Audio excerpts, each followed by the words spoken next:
हमारे विधायक जी में आज हम बात करेंगे मध्य प्रदेश के बालाघाट जिले की वारासिवनी विधानसभा सीट की, जहां दोनों ही पार्टियां पूरा जोर लगा रही हैं। बता दें, पिछली बार यह सीट निर्दलीय के खाते में गई थी। यहां से प्रदीप जायसवाल चुनाव जीते थे। इस बार क्या समीकरण बन रहे हैं, आइए चलते हैं वारासिवनी और देखते हैं न्यूज आर के लिए प्रफुल्ल कुमार चित्रीव की भेजी ये रिपोर्ट। विधानसभा चुनाव से पहले कांग्रेस बीजेपी के नेता शहर और ग्रामीण क्षेत्रों में जनसंपर्क करते देखे जा सकते हैं। नेता पार्टी के लिए निष्ठावान कार्यकर्ता अपनी एड़ी चोटी का जोर लगा रहे हैं। बालाघाट जिले में जातिगत समीकरणों के आधार पर प्रत्याशी का चयन किया जाता है। जिले में सबसे ज्यादा जिस समाज की पैठ है वह है पंवार, कोहरी, मरार, जो विधायक चुनने में अपनी अहम भूमिका निभाते हैं। बालाघाट जिले की वारासिवनी सीट बहुचर्चित विधानसभा सीट, जहां पिछले 2018 के विधानसभा चुनाव में बड़े ही चौंकाने वाले परिणाम देखने को मिले थे। सबसे बड़ी बात है कि 2018 में कांग्रेस से चुनाव लड़ने की तैयारी कर विधायक रहे प्रदीप जायसवाल को टिकट नहीं दिया गया था। उनके स्थान पर सीएम शिवराज सिंह चौहान के साले साहब संजय सिंह मसानी, जो बीजेपी छोड़कर कांग्रेस में शामिल हुए, उन्हें कांग्रेस की तरफ से वारासिवनी में पैराशूट प्रत्याशी बनाया गया था, जिसका खासा विरोध भी हुआ। वहीं बीजेपी की ओर से गौरव पार्थी ने टिकट मांगा था, लेकिन आश्चर्यजनक टिकट वितरण प्रणाली से नाखुश होकर बागी बने दो प्रत्याशियों ने निर्दलीय प्रत्याशी के रूप में नामांकन दाखिल किया। रोचक और नाटकीय ढंग से बीजेपी प्रत्याशी का विरोध हुआ। गौरव पार्थी पर दबाव बनाया गया। इस सारे घटनाक्रम में वारासिवनी विधानसभा क्षेत्र की जनता ने प्रदीप जायसवाल पर अपना भरोसा jataया। बहुत बड़े आंकड़े से विजय हासिल कर प्रदीप जायसवाल ने जीत हासिल की। कांग्रेस 2018 के चुनाव में चौथे स्थान पर। हमारे विधायक जी में आज वारासिवनी विधानसभा का माहौल किसके पक्ष में है चुनावी हवा। बालाघाट जिले में है वारासिवनी। वर्तमान में प्रदीप जायसवाल है विधायक। कुल 1,87,065 मतदाता। न्यूज़ाद ने टटोली मतदाताओं की नब्ज। कितने खुश हैं वारासिवनी के मतदाता, अपने विधायक से कितने संतुष्ट हैं मतदाता। 2023 के चुनाव में किन मुद्दों पर होगा चुनाव, किन मुद्दों पर मतदान करेगी जनता। क्या है वारासिवनी का सियासी गणित, क्या है स्टेट का सियासी गणित, क्या कहता है जनता का मन। पंवार, कोहरी, मरार मतदाता हैं सबसे अधिक। जनसंपर्क करने में जुटे क्षेत्र के नेता, एड़ी चोटी का जोर लगा रहे निष्ठावान कार्यकर्ता। मध्य प्रदेश में 15 माह की कांग्रेस की सरकार को निर्दलीय प्रत्याशी बतौर समर्थन कर खनिज मंत्री बने। वहीं मध्य प्रदेश की उथल पुथल के बीच 2020 में बीजेपी की सरकार बनी और मुख्यमंत्री शिवराज सिंह चौहान बने, जिसमें प्रदीप जायसवाल फिर निर्दलीय प्रत्याशी बतौर समर्थन किया। कैबिनेट विस्तार में खनिज आयोग निगम अध्यक्ष विधायक ने अपने विधानसभा क्षेत्र में 5 साल में जनता के बीच रहकर विभिन्न साहित्यिक, सामाजिक, राजनीतिक, सांस्कृतिक कार्यक्रम आयोजनों में शामिल होकर अपने क्षेत्र की बात शेयर करते नजर आए। अब बात करते हैं 5 साल में विधायक जी ने जनता से किए वादों पर कितना काम किया और क्या कमियां रह गई, जिसकी जनता को आने वाले समय में इंतजार रहेगा। इन सारे घटनाक्रम में क्या कहते हैं हमारे विधायक जी। मैं हूं प्रफुल्ल चित्रीव, आप देख रहे हैं न्यूज़ चैनल। मध्य प्रदेश में आगामी विधानसभा चुनाव का आगाज हो चुका है और विभिन्न प्रकार की पार्टियां, जिसमें कांग्रेस पार्टी, भारतीय जनता पार्टी और विभिन्न पार्टियां अपने अपने स्तर पर क्षेत्र की जनता को भावने वादे करके और आगे फिर से सत्ता पाने के लिए लड़ाई होने लगी है। इसी बीच में हम लोग पहुंचे हैं विधानसभा क्रमांक 112 में, जहां पे लाडले विधायक श्री प्रदीप जायसवाल जी हैं और हम इनसे जानना चाहें कि 5 साल के कार्यकाल में जिस तरह जनता का प्यार निर्दलीय प्रत्याशी होते हुए मिला है और क्या ऐसी समस्याएं रही है जो क्षेत्र में करना तो चाह रहे थे लेकिन निर्दलीय प्रत्याशी के रूप में नहीं कर पाए हैं। इस सारे विषयों पर चर्चा करेंगे माननीय श्री प्रदीप जायसवाल जी से। सर, जानना चाहेंगे कि जिस तरह से भारतीय जनता पार्टी और कांग्रेस से दोनों पार्टियों से हट करके निर्दलीय प्रत्याशी के रूप में विजय होकर के आए हैं और सरकार में आप खनिज मंत्री भी रहे हैं और उसके बाद में जनता की सेवा जब करें आपने, तो क्या ऐसे कार्य रहे हैं जिसमें जनता चाह रही थी कि क्या क्या कार्य होना चाहिए और कुछ जो प्रोग्रेस यहाँ करा है, इस विषय में? देखिए, मैं निर्दलीय विधायक के तौर पे जनता ने अवसर दिया मुझे और कुछ राजनीतिक गतिविधियां ऐसी हुई इस पर बहुमत सरकार न बनने के कारण एक निर्दलीय विधायक के तौर पर मैंने पहले कांग्रेस पार्टी को समर्थन दिया है और उसके बाद घटनाक्रम ऐसा चला कि सरकार गिर गई मैंने चूंकि निर्दलीय विधायक हूँ मैं, तो नई सरकार को मैंने समर्थन दिया बीजेपी सरकार को। और इस तरह के जो 5 साल रहे, इसमें मैंने सरकार के माध्यम से जो मेरी घोषणाएं थी उससे भी कहीं ज्यादा, अगर जनता ने मैंने जो वादा नहीं किया था वो भी हमने काम करके दिखाया। और खासकर अगर कहें कि एक 5 साल के कार्यकाल में 6 बड़े पुल मैंने शुरू किया, ये अपने आप में मैं समझता हूँ पूरे मध्य प्रदेश में ऐसी कोई विधानसभा नहीं होगी जहाँ 6 बड़े पुल और एक फ्लाईओवर की शुरू की है। हमने इंडोर स्टेडियम बनाया, स्टेडियम भी बनाया, आउटडोर स्टेडियम भी बनाया। हमारा जो गार्डन है वो मध्य प्रदेश की गिने चुने का गार्डन होगा, यहाँ पर इतने बढ़िया अच्छे झूले, यहाँ जो बच्चों की ट्रेन है वो भी चल रही है। बच्चों की ट्रेन में बता दूं कि इंदौर, भोपाल और छिंदवाड़ा, उसके बाद चौथा हमारा वाराणसी क्षेत्र में जहाँ बच्चों की ट्रेनिंग चल रही है। और जैसा मैंने कहा कि आवागमन के क्षेत्र में हमारे पास 6 बड़े पुल जो आवश्यक थे, हमने सभी पुलों की स्वीकृति ला ली, सभी के टेंडर हो गए, एक फ्लाईओवर भी हमने ला लिया है। और आज़ादी के बाद हमने ऐसी कम से कम 20 सड़कें स्वीकृत कराई जो आज़ादी के बाद पहली बार यहाँ डामर हो गई। हमारा 2 लाख 1200 लोग खैलानी से जुड़ा, हमने खैलानी को कटने से जुड़ा। ऐसे लगभग 20 सड़कें जो करोड़ों की है, 75 साल की आज़ादी के बाद पहली बार शुरू। इस तरह से जब स्वास्थ्य के क्षेत्र में हॉस्पिटल में सारी सुविधा लाई, डॉक्टर अगर हम नहीं ला पाए, 5 साल के कार्यकाल में कमी रही कि हम डॉक्टर जो थे जो होना चाहिए हॉस्पिटल में, महिला डॉक्टर, ये सब हम सरकार के पास ही कमी नहीं ला पाए। लेकिन हॉस्पिटल में सारी सुविधा, मशीन सुविधा लाए, ऑक्सीजन प्लांट भी हमें लाया। और जब कोरोना काल चला, 2 लहरें, ये 2 लहरों में हमने कोविड सेंटर अपने खुद का बनाया। कोविड में जो कोरोना में जो दवाएं नागपुर और दुनिया में चलती थी, सारी दवाएं हमने अपने क्षेत्र की जनता के लिए बनाई। तो इस तरह से हमें जनता तक पहुंचने का जहाँ भी संभव हुआ, गाँव में सड़कें, हॉस्पिटल की व्यवस्था और सब कुछ लाने का प्रयास किया, सभी हमको सफलता मिली। सर, जैसे कि देखने में आया कि क्षेत्र में युवाओं का रोजगार के प्रति बहुत विश्वास है कि रोजगार के लिए पलायन भी करते हैं। इस विषय में सरकार के द्वारा या आपके द्वारा कोई प्रयास किया गया किसी प्रकार के उद्योग की स्थापना हो या किसी प्रकार के प्राइवेट करण की जो जहाँ पे रोजगार की संभावना बन सकती है? देखिए, रोजगार की बड़ी समस्या है। अब मैं समझता हूँ ये तो हमारी राष्ट्रीय समस्या भारत की है कि हम लोगों को रोजगार नहीं पा रहे।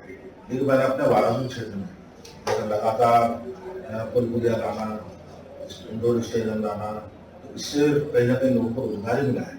हमने इथेनॉल प्लांट लाए, 2 इथेनॉल प्लांट खापा में, दूसरा वासी में। और इसके अलावा हमारे इस प्लांट के आने के बाद से लगातार पंजाब हरियाणा के लोग यहाँ पर आकर इथेनॉल प्लांट लगा रहे हैं, बल्कि राइस मिलें भी ला रहे हैं। तो इससे कहीं ना कहीं हम लोगों को रोजगार उपलब्ध करा रहा है। तो जितने इथेनॉल प्लांट हमने, मतलब कम से कम 500 लोग एक इथेनॉल प्लांट में आते हैं। तो बासी का भी चालू होने वाला है, 6 महीने। ये तो हमारा प्रयास है, लेकिन छोटा प्रयास है। ये समस्या रोजगार की सीधे सीधे जनसंख्या से जुड़ी है कि हमारे देश की जनसंख्या लगातार बढ़ रही है। मैं समझता हूँ राष्ट्रीय स्तर पर, प्रदेश स्तर पर इस तरफ किसी सरकार का ध्यान नहीं जा रहा है कि आज पूरे विश्व में सबसे बड़ी जनसंख्या का देश हमारा पहले नंबर पर भारत है। ये हमारी तो तलब है कि हम पहले नंबर पर आ रहे हैं। जैसे जनसंख्या बढ़ेगी तो रोजगार की समस्या पैदा होगी और महंगाई की समस्या पैदा होगी। ये हमारी राष्ट्रीय समस्या है, लेकिन अपने क्षेत्रीय विधानसभा के साथ में हमने उसको हल करने का प्रयास किया। क्या आने वाला समीकरण बढ़ेगा तो यहाँ की वाराणसी विधानसभा क्षेत्र का जो गरीब है, क्या गुड्डा विधायक के नाम निशान पे, नक्शे निशान पे कारों पे या जनता उनके वोट देगी? देखिए, आप देख रहे हैं मेरे जिले का, अगर सबसे ज्यादा जिले में चर्चा होती तो वाराणसी की विकास है, और सबसे ज्यादा विरोध होता था गुड्डा जायसवाल का विरोध हो रहा है जिले में। इसका मतलब है कि कुछ ना कुछ काम हो रहा है, अच्छा हो रहा है। तो बीजेपी वाले चाहते हैं कि हमारी पार्टी में गुड्डा जायसवाल ना है, कांग्रेस वाले चाहते हैं कि हमारी पार्टी में ना है। तो सबकी पार्टी में अपने अपने उम्मीदवार है, सबका गलत खराब होता है। लेकिन हम किसी के फटे में टांग लाने वाले नहीं है। हमने सबको कहा है कि जहाँ आम सहमति बनेगी, जनता का आशीर्वाद रहेगा, जनता का सहयोग रहेगा और जनता जैसा चाहेगी वैसा निर्णय करेंगे। हो सकता है कि हम पुनः इस बार निर्वाचन चुनाव लड़े, ये समय। जी, बहुत बहुत धन्यवाद। ये थे माननीय श्री ब्रजेश जायसवाल जी, खनिज निगम अध्यक्ष, जिन्होंने बेबाक अंदाज में अपने विधानसभा क्षेत्र के बारे में उन्होंने बताया कि आने वाला समय चुनौती भरा तो है, पर हम फिर भी जनता के स्पष्ट बहुमतों से और जनता के आशीर्वाद और प्यार से आगे हम फेस करेंगे। अमित हमारे साथ पूर्व जनपद पंचायत अध्यक्ष चिंतामन नगपुरे कहते हैं, प्रदीप जायसवाल ने क्षेत्र के विकास को लेकर कई काम किए हैं, जिससे जनता भी अब सहयोग कर रही है। पार्टी कोई भी हो, जनता जायसवाल जी के साथ खड़ी है। आइए सुनते हैं और क्या कहते हैं चिंतामन नकवी। जैसा कि 2018 का जो चुनाव हुआ था वो बहुत विषम स्थिति का चुनाव था और उस समय एकाएक कांग्रेस की टिकट कटने के बाद में हम ही सभी लोग क्षेत्र के कार्यकर्ता भैया के साथ बैठ के जो निर्णय लिया निर्दलीय लड़ने का, उसके बाद में पब्लिक जो हमारी थी, हमारे साथ में जनता, जो जनता के सहयोग से विधायक का चुनाव होता है, वो हमारे साथ थी और वो साथ में रहते हुए हमको चुनाव में परिणाम अच्छा मिला। भैया हमारे गुड्डा जायसवाल, प्रदीप जायसवाल जी चुनाव जीते और जीतने के बाद में सरकार कांग्रेस की बनी तो उसमें भैया का समर्थन गया और समर्थन के अनुसार मंत्री भी बने। मंत्री के बाद में जो कार्यकाल उनका गुजरा 15 महीने का, वहाँ क्षेत्र में विकास भी हुआ। हर क्षेत्र में, चाहे शिक्षा के क्षेत्र में ले लो, स्वास्थ्य के क्षेत्र में ले लो, पुल पुलिया के क्षेत्र में ले लो और संचार साधन के क्षेत्र में ले लो, हर जगह विकास हुआ। उसके बाद में जो सरकार अचानक गिरी और गिरने के बाद में जो सरकार बनी, तो बनने के पहले फिर सरकार बीजेपी की बनने के लिए निर्दलीय प्रत्याशी की जरूरत पड़ी, तो भैया ने खुले रूप से उनको समर्थन किया और समर्थन करने के बाद में जो इनको पद मिला, खनिज निगम का अध्यक्ष बनाए, उसके बाद में डोर टू डोर जो क्षेत्र का काम रुका हुआ था, चाहे नदी का पुल पुलिया हो या रेल क्रॉसिंग का फ्लोर हो या फिर लंबी लंबी सड़कें हो या लंबा लंबा कोई भवन हो, कोई नल जल योजना हो, डोर टू डोर पूरा क्षेत्र का विकास गुड्डा भैया ने सरकार में रहते हुए अपने मंत्री पद का पूरा फर्ज निभाया और जनता के अनुरूप जिस भी पब्लिक ने, जिस गांव के लोगों ने अपनी जैसी भी मांग रखे उसको पूर्ण करने का प्रयास किया। चुनाव में जीत हासिल करने के लिए हम सब जनता जनार्दन, जनता जो गांव के लोग हैं, शहर के लोग हैं, पूरे एकजुट होकर सामने आके पब्लिक जायसवाल जी को चुनाव जिताएंगे। बीजेपी के वरिष्ठ सदस्य शैलेंद्र सेठी का कहना है कि प्रदीप जायसवाल के कार्यकाल में कोई खास उपलब्धि नजर नहीं आई। जो कुछ विकास के काम किए गए वे केंद्र और राज्य सरकार की ओर से किए गए। विकास का काम शिवराज सरकार की गई।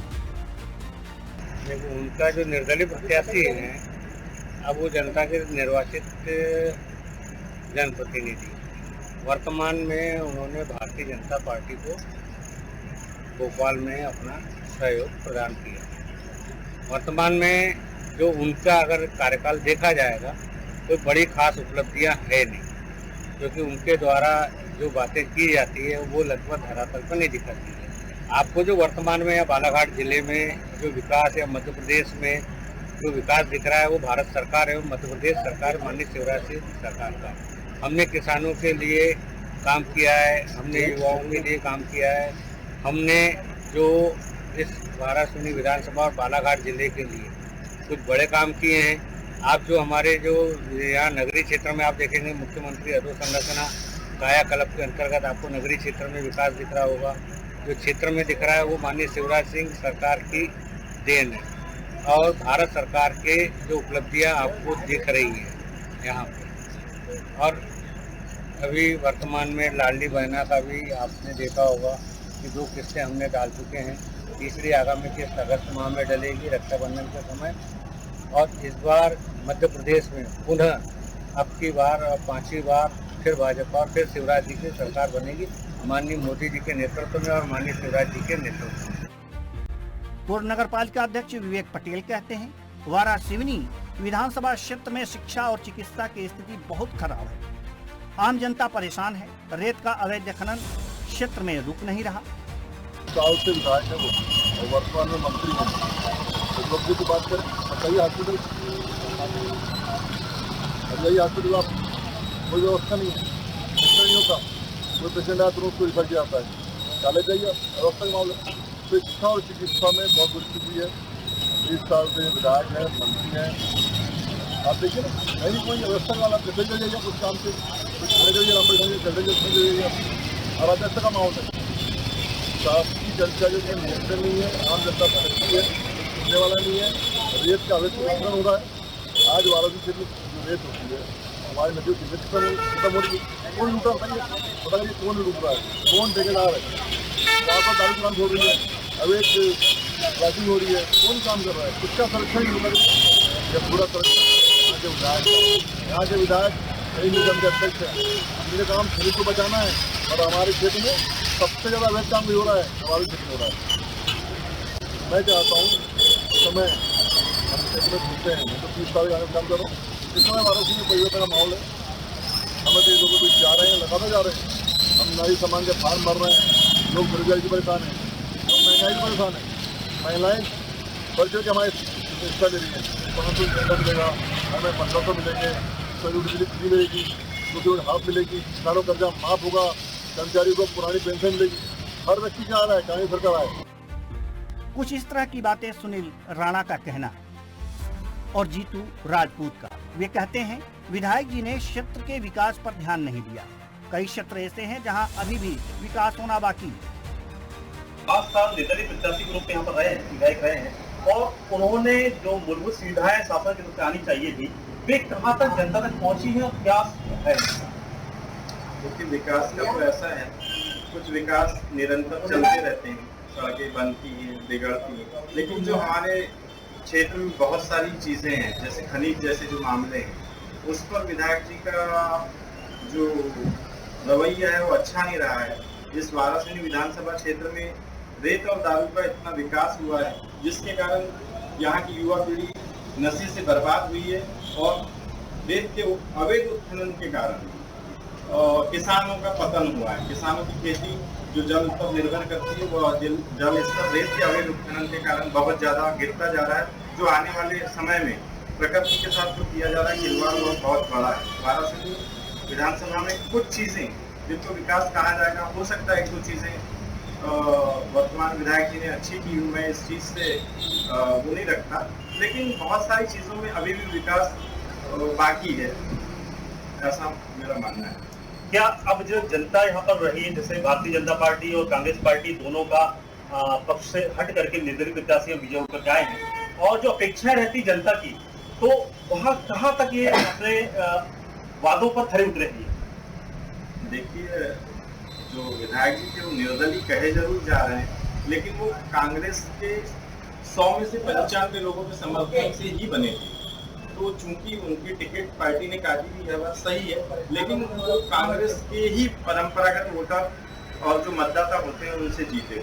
रही बात उनके कार्य प्रणाली की, वो सब दिख रही है। आज मध्य प्रदेश में जो वाराणसी की जो सबसे क्या बोलना चाहिए, जिसको एक जीवनदायिनी नदी है, चंदन नदी, उसका अस्तित्व खतरे में है, और इस मामले में कोई दो मत नहीं है कि वाराणसी का पतन शुरू है। विकास तो मुझे दिख नहीं रहा। क्या आपका कहना है कि आने वाला समय चुनाव में जिस तरह से प्रत्याशी का इस तरह से जनता के प्रति रूप रहा है, तो क्या परिवर्तन की लहर चल रही है यहाँ पर? बिल्कुल, आज जिस तरीके से लग रहा है पूरे प्रदेश में और हमारे वाराणसी विधानसभा में परिवर्तन होना तय है और परिवर्तन होगा।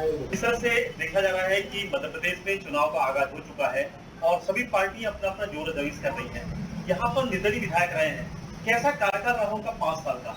विकास कार्य के नाम पे तो कुछ नहीं हुआ है। यहाँ पर विकास कार्य सुन रहा है, जो अधोसंरचनाएं काम होते हैं, वो तो एक सतत प्रक्रिया है। जो अधोसंरचनाएं काम, रोड नाली बनते रहेगी, ये सरपंच स्तर पे काम करता है, पर विधायक के नाम पर कोई काम हुआ है सुन रहे हो। हाँ, विधायक के नाम पे कार्य हुआ है, शराब भट्टियां 100 से 200 हो गई है, रेत के गाड़ 20 से 40 हो गए, लूट जुआ सट्टा ये सब बड़ा है, ये विधायक की उपलब्धि है। तो ये जो शासन से मिलने वाली मूलभूत सुविधाएं थी जो जनता तक पहुंचनी थी, उनके विषय में अब तो शासन की जो सुविधा मिलना था वो आम आदमी तक नहीं पहुंच पाई। जो बहुत सी योजना है जो आम आदमी तक पहुंचे, विधायक अपने खुद तक सीमित रह गया, जनता तक सीमित नहीं रहा। भोपाल, दिल्ली और लाल बत्ती, ये 3 काम रह गए। भोपाल जाना और घर आना, वापस जाना और लाल बत्ती घूमना। जनता से कोई सरोकार विधायक का नहीं है। अब फिर से विधानसभा चुनाव की तारीखों का ऐलान होने वाला है जल्दी, और सभी दल अपना अपना अजमाइश कर रहे हैं। तो वाराणसी का क्या समीकरण रहेगा, क्या यहाँ की क्षेत्र की जनता चाहती है? देखो, इस बार वर्तमान में मध्य प्रदेश में कांग्रेस सरकार आना है, और वाराणसी की जो पृष्ठभूमि रही है, 2018 का चुनाव भी कांग्रेस ने जीती थी। लोग भले निर्दलीय गए थे, पर चुनाव कांग्रेस जीती थी, और 2023 भी कांग्रेस जीत रही है, और यहाँ लगातार कांग्रेस जीतती आई है, कोई व्यक्ति जीता नहीं है। क्या ग्रामीण क्षेत्रों में जो वहाँ की सुविधाएं रहती है, सड़क की, रोजगार की, पानी की, इन जरूरतों पर कहाँ तक विधायक खड़े उतरे हैं? विधायक का सड़क नाली के नाम पर कोई काम नहीं है। ये तो पंचायत स्तर जो काम होते वही काम हुए हैं जो आमतौर पर होते रहते हैं। सतत प्रक्रिया है अधोसंरचना काम होना, इसके बड़ा काम कुछ नहीं हुआ है। तो ये निर्दलीय प्रत्याशी रहे हैं। अब आने वाले समय में भारतीय जनता पार्टी और कांग्रेस पार्टी और विभिन्न दल अपना अपना ऐसा जुराजमस करेंगे, तो क्या समीकरण बनता है वास्तविक क्षेत्र का कि आने वाला समय किस ओर झुकाव बनता है? वाराणसी में कांग्रेस और भाजपा की सीधी टक्कर है और कांग्रेस चुनाव जीत रही है। निर्दलीय का कोई स्थान नहीं है। जो चुनाव हुआ था कांग्रेस के नाम पर हुआ था, कांग्रेस के नाम पर जीते थे। कांग्रेस के बाहर वो शून्य है। क्या हम ये समझे कि आने वाला समय परिवर्तन की ओर इशारा कर रहा है? हाँ, परिवर्तन होना है। कांग्रेस का विधायक बनना है यहाँ पर, ये तय है। ये थे समाजसेवी श्री हिंदू राजपूत जी, जिन्होंने विवाद अंदाज में अपना राय व्यक्त की कि जिस तरह से क्षेत्र की जनता में उनकी अपेक्षाएं जो रही हैं, वे अपेक्षाओं में आकलन में कम आते गए और जनता फिर भी चाहती है कि यहाँ पे परिवर्तन हो और एक नया चेहरा लाए यहाँ पर और विकास की गंगा क्षेत्र में बहेगी। वाराणसी से कैमरामैन अमित कुमारी के साथ प्रफुल्ल कुमार चित्री। वाराणसी विधानसभा क्षेत्र में कई समस्याएं हैं जिन्हें लेकर अब आम जन से न्यूज़ार की टीम ने बात की तो सच्चाई सामने आई। वाराणसी विधायक जो है माननीय प्रदीप जायसवाल गुड्डा भैया जी, इनका 5 साल में इतना बहुत सराहनीय कार्य रहा क्षेत्र के प्रति। इनने अपने क्षेत्र के विकास में किसी प्रकार की कोर कसर बाकी नहीं रखा और 15 महीने की कांग्रेस की सरकार में ये मंत्री रहे, उस समय भी बहुत सारा विकास के कार्य इस क्षेत्र में करवाए, जिसमें 8-10 तो पुल पुलिया करवाए, मेन रोड सड़क करवाए, स्कूलों की बिल्डिंग करवाए, अनेकों प्रकार के विकास कार्य की इन्होंने सौगात दी है। जनता की अपेक्षा तो नहीं रहती, लेकिन करवाने का विकास हुआ है।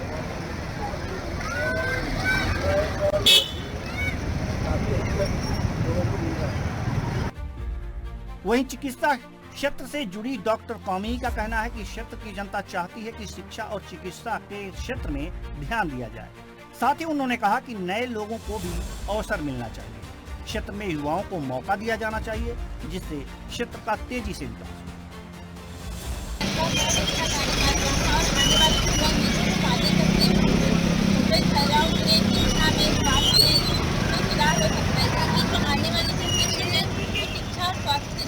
हमारी शिक्षा अच्छी होगी, स्वास्थ्य अच्छा होगा, हमारा भविष्य और अच्छा होगा। तो मैं उनसे अपेक्षा करती हूँ कि वो सड़कें करवाएं, स्वास्थ्य सुविधा उपलब्ध करवाएं। अभी आप देख रहे थे वाराणसी से न्यूज़ार के लिए प्रफुल्ल कुमार चित्रीव की रिपोर्ट। एक सिक्के के दो पहलू होते हैं। इसी तरह क्षेत्र में चुनाव से पहले दो तरह के लोगों का मत जानने का मौका मिला है। पहले वो जो मौजूदा विधायक प्रदीप जायसवाल के पक्ष में खड़े नजर आए, तो वहीं कुछ उनके कार्यकाल से असंतुष्ट भी नजर आए। कुछ ने नए लोगों को मौका देने की बात कही। ऐसे में अब ये देखना होगा कि जब मतदान होगा तब क्षेत्र के मतदाता क्या इन बातों को याद रखते हैं या इस बार भी वाराणसी में गुड्डा के लिए